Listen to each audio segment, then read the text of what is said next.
Ribbon மாளிகை முன் அமர்ந்து தூய்மை பணியாளர்கள் தர்ணா போராட்டத்தில் ஈடுபட்டுள்ளனர். அந்த அண்மை செய்தியை பார்த்து கொண்டிருக்கிறோம். சென்னையில் தூய்மை பணியாளர்கள் பேரணியில் ஈடுபட்டு இருக்கிறார்கள். அந்த அண்மை செய்தியை பார்த்து கொண்டிருக்கிறோம்.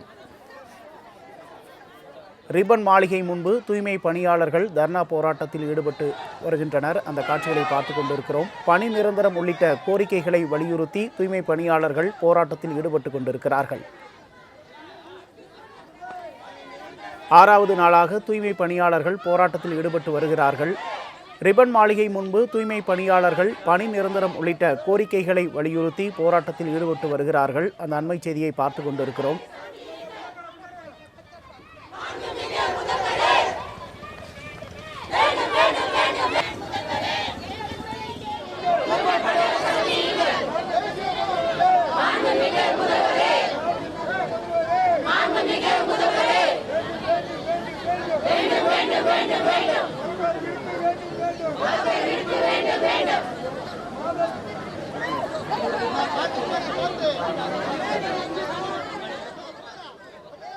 பணி நிரந்தரம் உள்ளிட்ட கோரிக்கைகளை வலியுறுத்தி சென்னையில் தூய்மை பணியாளர்கள் போராட்டத்தில் ஈடுபட்டு வருகிறார்கள். இது பற்றிய கூடுதல் விவரங்களை வழங்குவதற்காக எமது செய்தியாளர் ராஜேஷ் இணைந்திருக்கிறார்.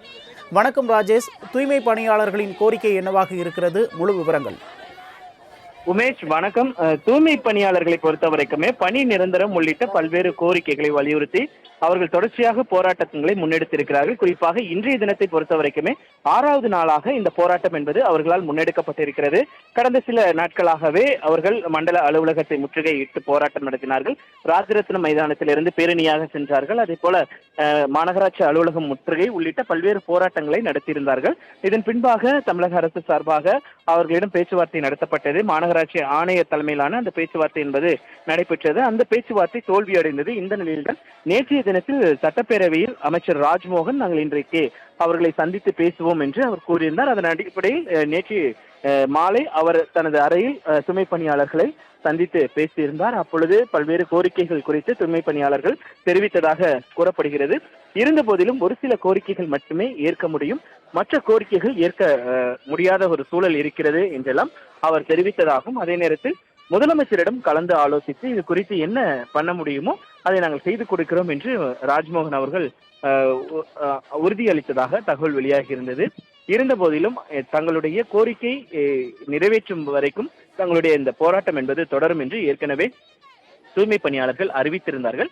அந்த அடிப்படையில் இன்றைக்கு மாநகராட்சி அலுவலகத்தை ரிப்பன் மாளிகையை முற்றுகையிட்டு போராட்டம் நடத்துவதற்காக அவர்கள் வருகை தந்திருந்தார்கள். மாநகராட்சியினுடைய அனைத்து நுழைவாயில்களுமே மூடப்பட்டிருந்த நிலையில் அவர்கள் பின்புறமாக வந்து தற்பொழுது மாநகராட்சிக்குள்ளாக வளாகத்திற்குள்ளாக நுழைந்திருக்கிறார்கள். அங்கு தங்களுடைய போராட்டத்தை முன்னெடுத்திருக்கிறார்கள்.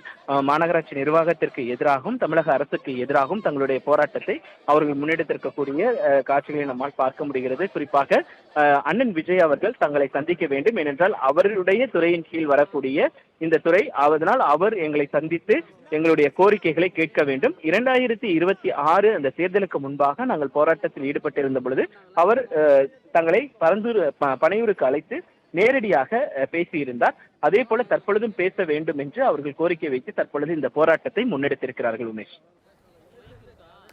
விவரங்களுக்கு நன்றி ராஜேஷ்.